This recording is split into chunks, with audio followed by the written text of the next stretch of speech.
So, hey guys, how are you? It's Herb Palmer Jr. We're here with Sarah. We have been interviewed, I don't know, I guess it was about a year ago. We did an interview on Sarah's career. Tell us a little about what you have your degree in what, and then your first job was what, and then we'll go from there. I have a degree in television production, so I graduated in 2024, so about 2 years ago. And when I first graduated college, I was just working like as a waitress in a restaurant. It's always hard to kind of find a job. The break-in job. In the summertime too is when things kind of go out of season. So I was working there for a while, and then I ended up working at a TV company in the city. And yeah, I worked as a PA there because I had a friend who worked there, so he was able to refer me and kind of get my resume towards the top of the pile. I was there for about a year. Didn't really save much money because the bus tickets are so expensive, and I still live with my parents, so I couldn't afford to quite move out and move closer yet. But you got your foot in the door, and you got the resume credits, and that's really. Talk about how important that is, because a lot of people don't even get that first step. That was, I think, one of the most important things on my resume when I got my second job, because one of my supervisors there had actually worked in news before, so she kind of knew how difficult it was to break in there, so she and I connected over that. And yeah, having a big company like that at the top of my resume as my most recent job was definitely really important in finding my second job. It was a foot in the door. Granted, I was just a PA, so I would go in every day and just kind of cut videos and make it was kind of boring probably a little bit, right? Every single day, but you knew you were building, like you had a plan, and that's friends, made connections. Exactly. It was definitely a good experience. I don't regret it at all. And now I work at a local nonprofit that does a lot for arts education. It's a theater, so we have a lot of performances going on, things like that, and I work as a videographer and editor for that. So, and that's more interesting and more exciting and more really what you went to school for, really, right? Yeah, I mean, both, it's kind of two sides of the same coin. Like, I'm not doing live like broadcast production anymore, which is what a good amount of my degree was, but I like this as well. Honestly, I like it more because I'm working more with people. Well, you're working, you said, with a marketing team, and you like the people part of it and the creative part of it. I'm working at a smaller company with people for people. I'm not working for some company that I'm just lining their pockets, and if I died, they'd replace me tomorrow. Right, exactly. It's working with people for people, I think, is the best way that I like to put it. Okay. So how important would you say it is to, when you're going out into the workforce, to be able to have a well-rounded personality, to be able to get along with people, to generally like people, to have the kind of personality where people like you? How important do you think that is in the career? It's very important to be someone that is, enjoyable to work with. Especially in college, I've had some experiences working with people that make me want to rip my hair out. And especially if you're just, getting your foot in the door of the industry, as much as it sucks to have to kind of, be the pleb at the bottom, you do need to kind of earn your place in that workforce. So yeah, you do need to be the person that's always, I can do it, I can do whatever you need me to do, be willing to do the little jobs or the difficult jobs that the big guys don't want to do, and then eventually you'll earn that respect and be liked. So one of the things today we hear a lot about is no one wants to do anything. No one wants to actually work. Everyone wants to just sit home and get a paycheck and just be one of those no-show jobs. I mean, how important is it to actually have a work ethic and have a plan and have a vision and know where you want to go? I mean, you never know exactly, but to have a direction and then be willing to do the work.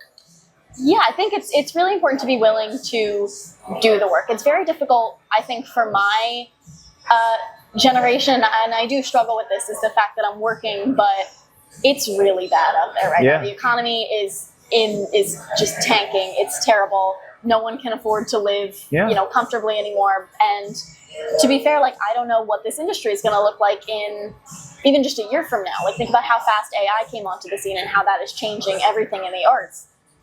You never know what it's going to be. So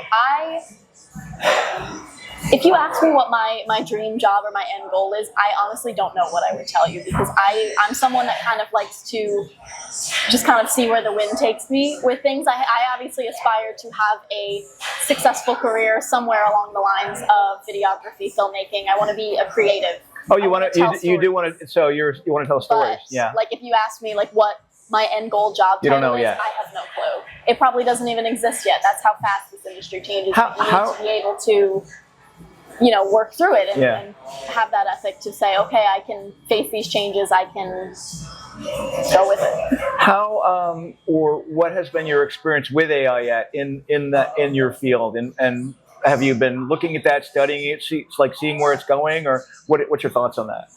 AI, I think, is a very risky endeavor.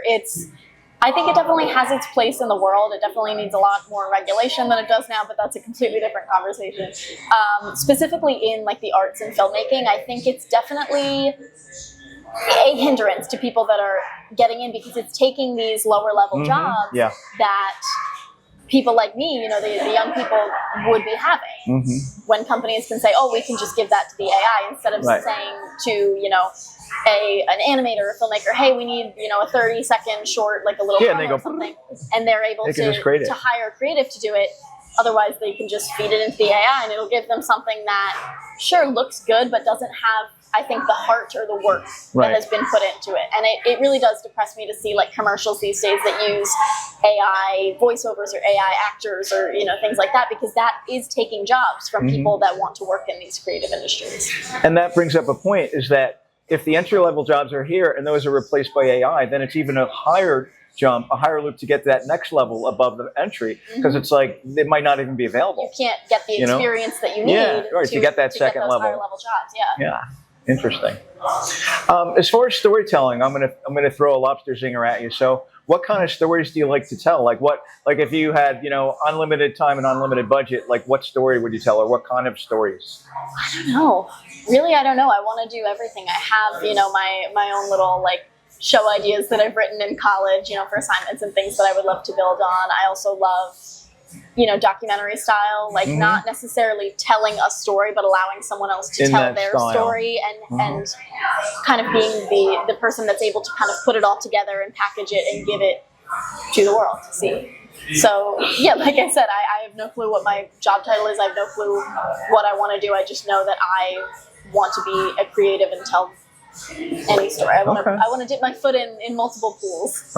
See what sticks. So like that, what you just described is kind of the Pay Attention film that we did. It's kind of a documentary style, kind of walk through 12 different authors and successful people, and then come to a conclusion that they all really believe the same thing, that like what is success, and what they all kind of came to the conclusion was that when you get up in the morning and you look in the mirror at the guy or gal that's looking back, and you like that person or you love that person, then that's success, because everything comes from positive self-esteem and positive self-image. How does somebody who is from the outside break into the industry? I'm still looking for that answer myself, to be honest. For someone that was not born to, famous or very wealthy parents, it is insanely difficult to get your foot in the door. Like I said, I got my first job because I knew someone that worked there, and he was also, just kind of a lower level employee, but he was at least able to like get me the referral link so that my resume goes to the top of the pile. It's really just all about connections. Who you know, meet every person in the room, shake hands, get phone numbers, do whatever you have to. Like I said, it sucks having to be the person that has to suck up to everyone for a while, but once you do kind of get your foot in the door, you'll see that it really is who you know. Like every hiring opportunity will be, oh, I know someone who does this, because when you apply for these jobs online, and I wouldn't wish the modern job search on anyone right now. It is so bad trying to. Did you have a recruiter, or you just did it yourself? I did it myself. It's really difficult, because especially a lot of these jobs now are just complete scams. They just want your information from the application, and then they sell your phone number to the telemarketers. But knowing people makes it so that instead of just submitting an application online and being one of thousands, you've already kind of been vetted by someone that they know, okay. So they'll at least look at your information honestly. Yes, they know that like you're a trustworthy person, you're a real person. Yes. That's the other thing too, is there's fake job applications, and then there's also fake people that are applying. It's crazy, right?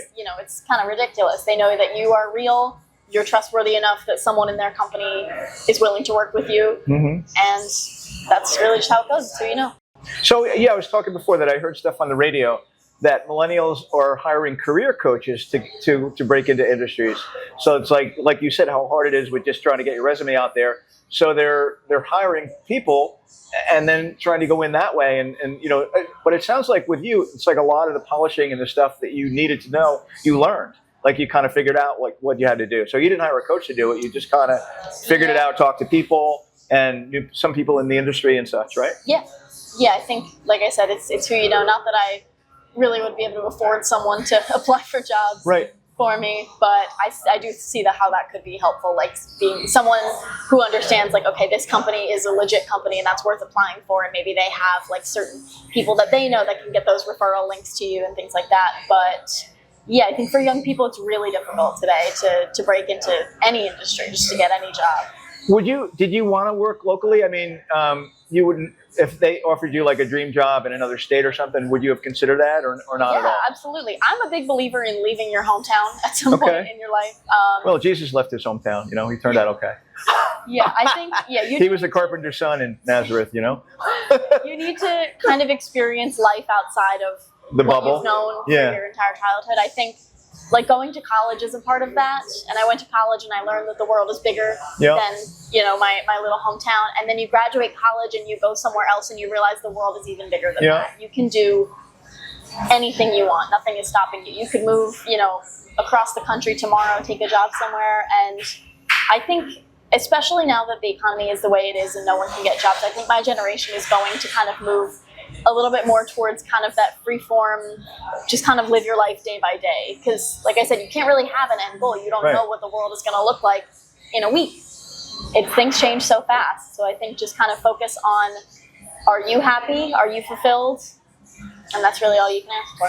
How would you feel about, and I know the answer, I'm going to ask you anyway, about trusting your intuition and trusting your gut feelings in your life and in your career?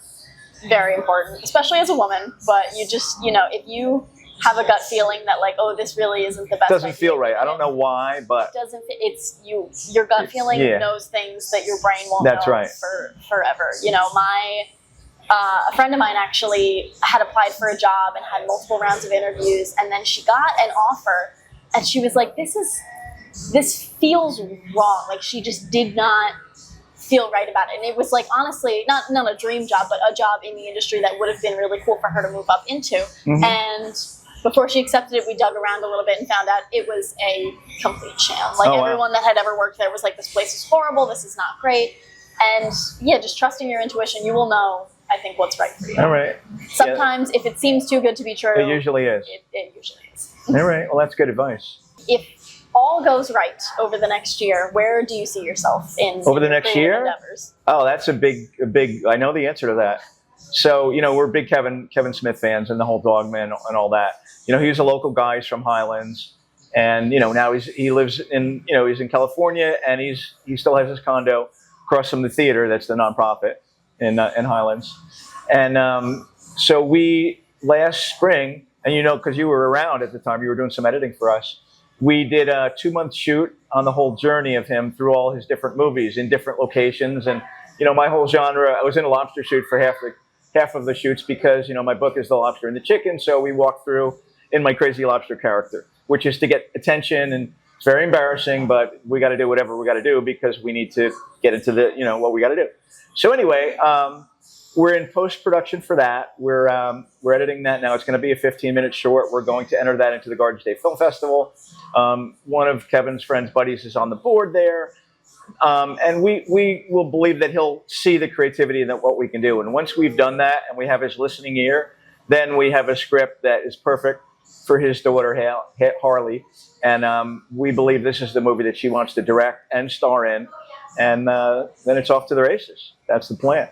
Like if you believe it, you can do it. We believe it. And we'll see what happens, Good well, cool. Well, thank you for the interview, as usual. And so what advice do you have for somebody who's in the process of, somewhere along the journey with you? Like, other than what you just said, it's like they're doing their thing and they're struggling. And you're like, we all struggle, but what do you just keep going? I think that's really the only advice I can give is just keep going. The world could end tomorrow. But, just keep at it, do what you love. and good things will follow. Yeah, and even if you don't have your dream job right away, you might have to do a job that is just to make money for now, and then you're doing your other stuff part time or even on your own, building stuff. There's so much digital platform now that if you're a creator, create. Like we've talked about that before. Yes, this is the time. Like if you have your creative endeavors, you can put them out there and anyone can see it. It's no longer just the executive's game. You can break in any which way. And you can't be afraid to fail. So many people are like, oh my God, what if I fail? Well, so what? You have the whole rest of your life. It doesn't matter because it's not. You don't fail. It just didn't work the way you wanted it to work. But then you just make another plan. Do something different. Mm-hmm. So it's all really, most of it is just in our heads. Agree. All right.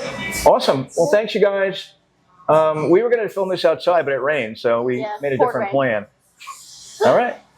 Cut.